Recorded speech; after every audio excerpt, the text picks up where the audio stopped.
to when I was very confused about what I wanted to do with my life was Paula Lee. Yes. And she was instrumental in many of the decisions that I made. And she told me, I remember this, she said, what are the skills that you're good at? What are you good at? And that's how we actually determined what would work for me. Thanks to Paula, I will tell you where I am today was, I don't know if you even realize this, it was such an instrumental conversation we had about focusing on my strengths and capitalizing and forming and going into entrepreneurship and pursuing a law degree. Had so much to do with the advice I got from career services. There are many different things that you can view at New York University. I really feel that emphasizing the careers and the opportunities that you'll have coming out of a school like this with these types of sub-schools within the university are just amazing opportunities. So I want to just say thank you for helping me get to this point in my life. And thank you for being here. Thank you for visiting Kweller Prep in Queens, for welcoming. I live in Queens, so. Yes, and for welcoming the kids who are here. Thanks for sponsoring the pizza. It's good to know my tuition dollars years later are coming back to you guys. And in general, just thanks for having us. It really means a lot to me that we're able to have our own private little, tour and experience here. So I'll let you take My over. pleasure. Well, thank you, Okay. Francis. Always great to hear from NYU alumni. So again, I'm Paula Lee. I'm one of the directors of the NYU Wasserman Center for Career Development. You might wonder, how do we get a crazy name like that? Obviously, someone with the last name of Wasserman donated a lot of money, and that's what happened, and we named the center after them. Just a little bit of housekeeping. If anyone needs the restrooms, they're behind me, so you can either go out that door behind me. So in case you need to step out, that's fine. And we'll be having refreshments a little bit later on. So my talk today will be a little bit about skills, and that's a good word, but skills that employers as well as colleges are looking for. I know a lot of you will be thinking about colleges, and if you're working right now, anyone working part-time, or you might think about working part-time soon, hopefully, and full-time after you graduate from college. So we're going to talk about skills in general, okay? How do you define a skill? What's a skill? Anyone? What do you think? A characteristic that worked so hard and really push you. Did everyone hear? Can everyone hear? Sorry. Speak loud. You have to when you go to college, you have to speak loud, okay? I feel like a characteristic that defines you because you want something you good at doing something. So you're good at something. Okay, good. Any other definition of skill? Are you born with a skill? You say yes? What skill are you born with? Being smart. Baseball. You born with that skill? No. No, explain. I think I know where you're going. Be smart. Oh, being smart. Okay. Is everyone else? Are you born with a skill? Sometimes, right?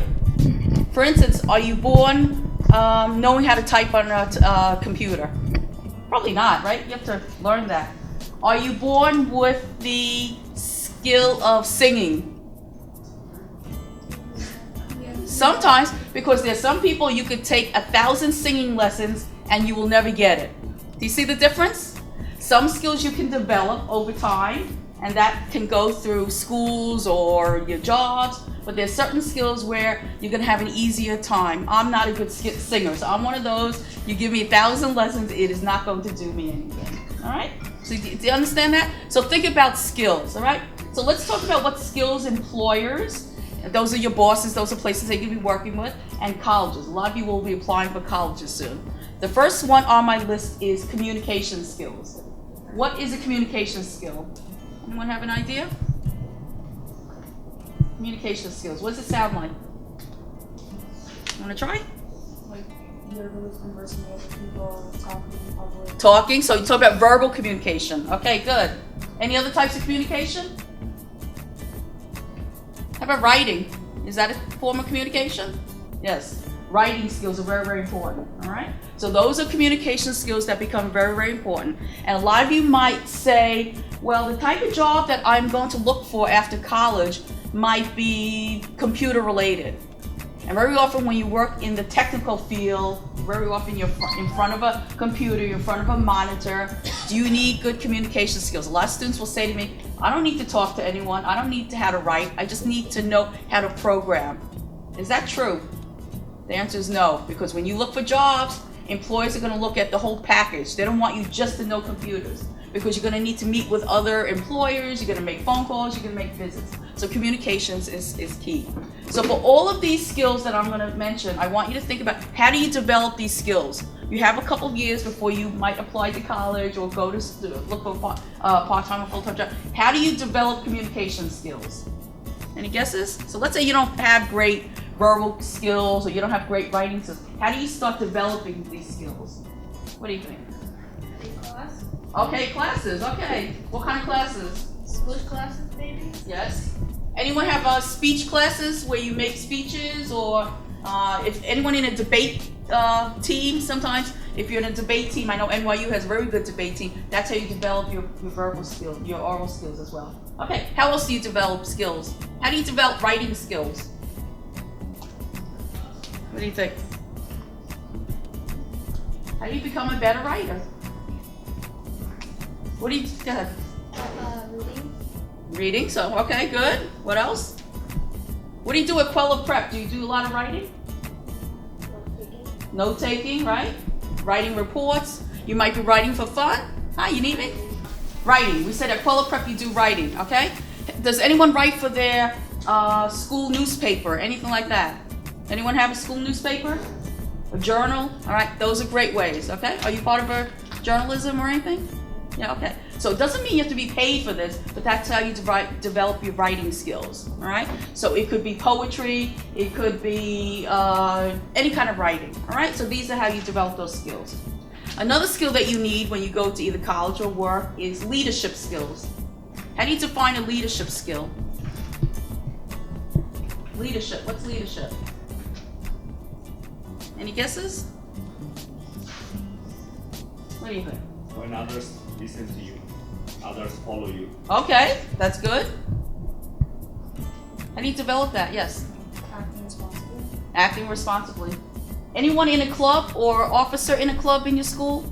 Sometimes when you have clubs, you have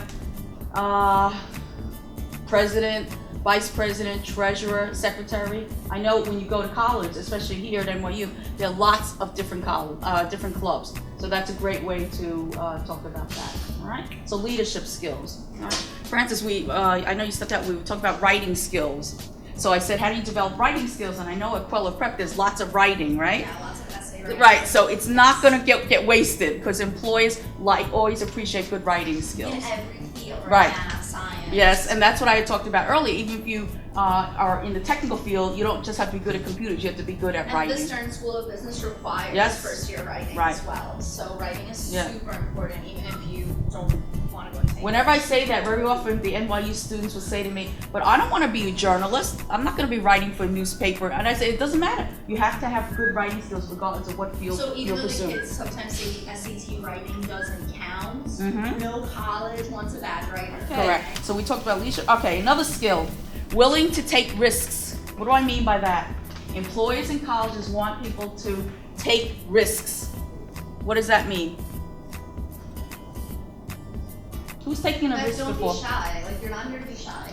You're not gonna be Raise your hands. you're not gonna be graded on this, right? Who takes risks? How do you take a risk? How do you have show the that? answer. What does Yeah. it mean? Risk. Yeah, Yes. It's to try something that you're not sure about. correct. So who has done that in the past, whether it be in school, in your personal life, In general, food, on a daily when you basis. order food, right? Do you always order the same exact thing? Yes. Okay, so that's not a risk taker, right? So maybe your goal for the summer is to try one new item, okay? Something that you've never tried before, okay? A small portion. If you don't like it, you have a backup plan then, or go with a friend to eat, all right? So share something that's new, okay? And there are like subliminal ways you can express this. Like, let's say you're going to an interview and it's a dinner interview. You can order something new. You can try something new. How else? Why do employees like people who take risks, or why do colleges like that? What does it show that you are a risk taker? What do you think? It shows that you're willing to sacrifice something in order to see a benefit. Right? And very often when you work at jobs or go to colleges, there are many ways of thinking about a project. There are many approaches. So if my boss gives me a project, the way I want to approach it might be completely different than my colleague, all right? It doesn't mean that either one of us is wrong. There are just many ways of going about it. So that's what is good about taking risk. So how else can you show that you're a risk taker besides trying a new food item during the summer? Any other ways that you could show that that you're a risk taker? What would you do? Maybe if you learn new things, maybe you can start. Yeah, take a subject that you're not used to, okay? Sometimes when you're in school, you take the safe way out, all right? So if you're very good in, I don't know, chemistry, you tend to the chemistry classes. If you're very good in sports, you go for sports. Well, maybe, let's talk about physical education. Maybe instead of sports, one time you take a yoga class instead of basketball or baseball. Those are different ways that you could take risks, okay? All right. Here's another skill, team player. What does that mean? Again, employers and colleges want applicants to demonstrate that they are a team player. So how do you show that you're a team player? What does a team player mean? Anyone know? What do you think? Yep, but go ahead, define that. Maybe doing something with other friends. Yes, good. All right, so you're collaborating with others, all right? Teamwork. So very often when you go to work, and at college, because I know in high school, very often you have individual projects, but in colleges, most classes, there's a group project. They randomly assign you and 4 others. So you're in a group of 5, and you have to come up with a project at the end, and you are graded. The whole group gets the grade, not you individually, all right? So what if you're in this team, and you feel that you are doing all the work, and the other 4 are just slacking, and they're depending on you? How would you work in that situation then? Has anyone ever been in that situation? I don't know if anyone has.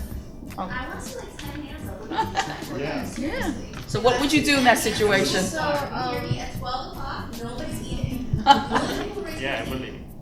I'm not here for you to see one hand out of 35 people. Raise your hands. What was the question?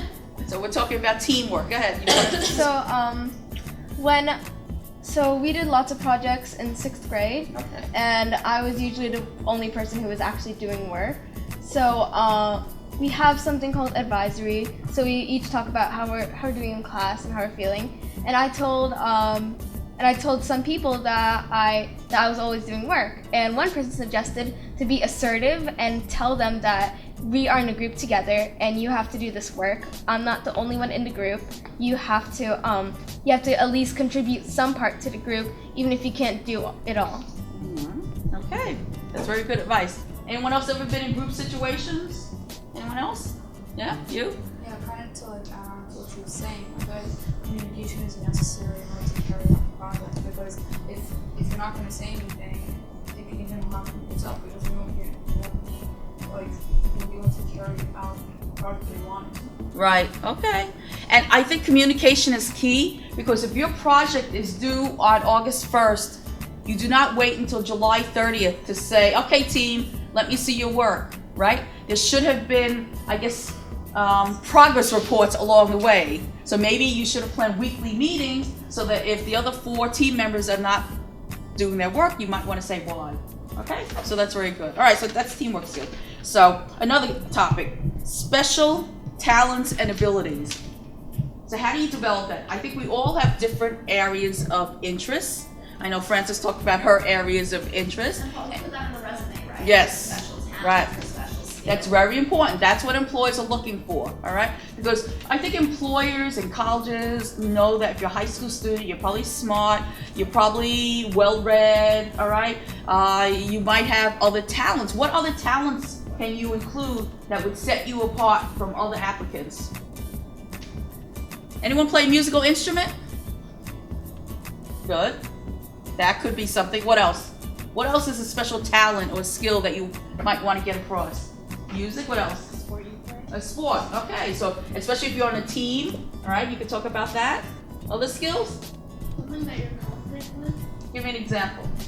like, I guess technology. Yep. Yeah, very good. And you might be taking it in a class, you could learn it on your own. It doesn't matter how you learn it. Okay, any other special talents or skills? No? Anyone speak another language besides English? Yeah? How important do you think it is to be multilingual? I think it's very important. It can never hurt you, especially when you apply for jobs. There could be maybe the language that you have knowledge of is very important because of the clients that are going to be there, the type of company. Maybe the company does a lot of business with companies in Europe, and if you speak Spanish or French, that might be very to your advantage. Okay, so language skills. All right, we could go on. Anyone know CPR? Anyone know? Yeah. If you do, that could be very helpful. So it depends. I'm just bringing up different skills that you could have. I'm just curious, just for resume purposes, because sometimes kids call and they're like, do you do resumes? Yes, and I'm like, I need content. How hard is it to learn CPR so you can practice a skill set? How long do you think, how many hours do you think are involved in learning CPR?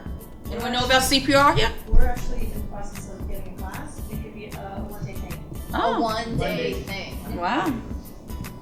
So it's good on your resume. It's good to be helpful in case you ever need to perform CPR for someone. You know, you can't even operate a daycare center, right? Right. Legally, you need one person who knows how to do CPR. And there's certain jobs where if you're interested in the health field or what, there's certain jobs, if you do not know CPR, they are not even going to consider you for the position. Like a really easy job, but like there's certain jobs that you can get like from 18 years old and Right. And we have students that work downstairs in the fitness center, and obviously they're not all different types of jobs, but if you know CPR, that's to your advantage. All right? So another good skill. All right, so that's a skill. All right. Another skill that employers look for: enthusiasm and energy. What do I mean by that? When you go on job interviews, some of you might be interviewing to go into college because some colleges require interviews, some do not require in person. What do I mean by enthusiasm and energy? All right, how do you show that? So if I ask a question about your job, and every time all you do is answer either yes, no, and you do not elaborate and give it further information, what do you think is going to happen? If I'm interviewing you for a job and every time you give yes, no answers, They might think you're not that good. right? Well, I might think, are you really interested in being here? Are you just going on this job interview because someone else told you to go on this interview? So if you really are enthusiastic and show your energy, that probably if I'm the employer or if I'm the college admissions representative, I think, okay, this is someone that I want at my college or my job. So again, if you just answer questions with yes, no, and leave it at that, that's not good. researching the company. Yes, very often at the end of either an interview for either college or a job, they might say, do you have any questions for me? Hopefully you should have lots of questions because, like you said, you should have conducted your research prior to this visit, either about the college. So if you go on an admissions interview about New York University, go to their website. All organizations have websites now. Go to the organization, get an idea of what they're all about. If you go on a job interview, again, all employees, usually most employees have websites. Learn about what they are so that you can at least ask some intelligent questions about either the school or the organization. All right, so always show your enthusiasm and your energy. Initiative. What do I mean by initiative? That's another skill that schools and what do you mean by initiative? Your drive. Your drive to do something. I like that. What else? How else would you? How do you show your initiative? Any ideas? By starting. What do you mean? You could start a new club at your school. You could volunteer somewhere. Those of you who have part-time jobs or will have part-time jobs, if let's say you are finished with the job that they assign you for the morning, let's say, I don't know, you figure it'll take you 2 hours and you're finished in an hour and a half, you don't just now go on the internet or text your friends or make phone calls from your cell phone. What you do is you tell your supervisor, oh, by the way, I'm finished. Is there something else I can help you with? What else can I work on? All right, that's showing initiative. That's showing that you want to go forward and learn a little bit more. All right, so that's what I mean by initiative. This is not just about getting into NYU. This No. conversation is very global. Right. This is not just about getting a job or getting into college. This applies to every school that you're going to be Correct. applying to. Right. Okay. Right.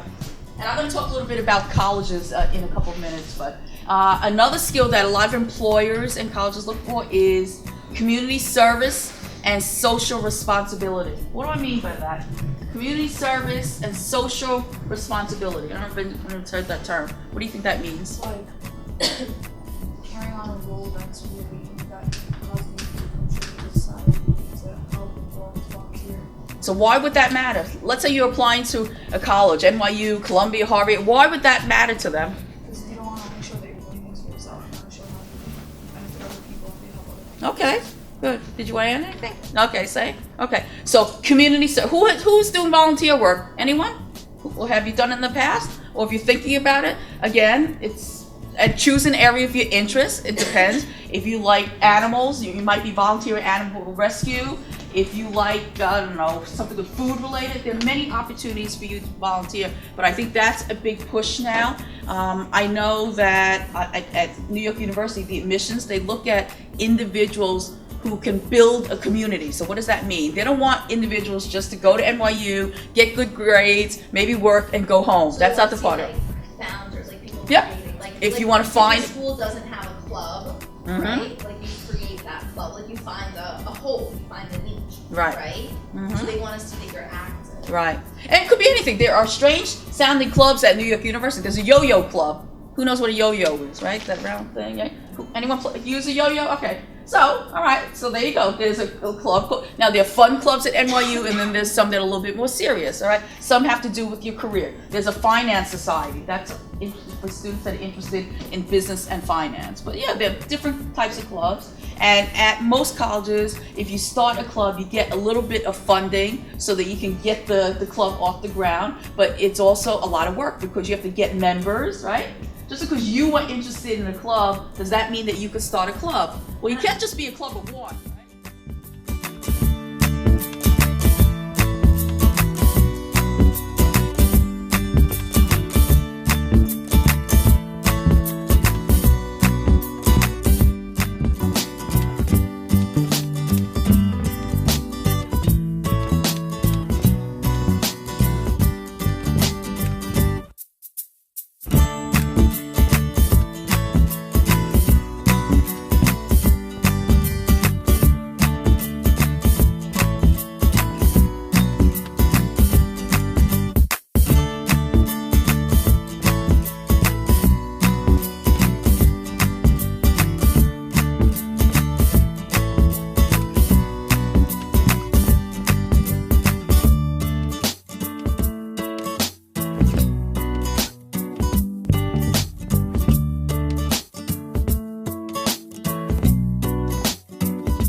is located downstairs. It's one of 2 gyms that we have on campus.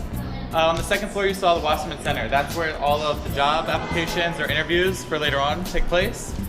On the third floor is a dining hall. There are approximately 8 dining halls scattered around campus, typically in different residence halls. And then above that is all the residence halls that take up the rest of this building complex. If we're gonna go out this way, and then we're gonna pass by one of the freshman dorms that we have here. Freshmen are housed separately just to get more of a community and a bonding experience. So when you come here, you'll be living on in a dorm and on a floor with all freshmen. We're gonna pass one, and it's one of the largest in the country. It houses over 950 NYU students in 3 different towns.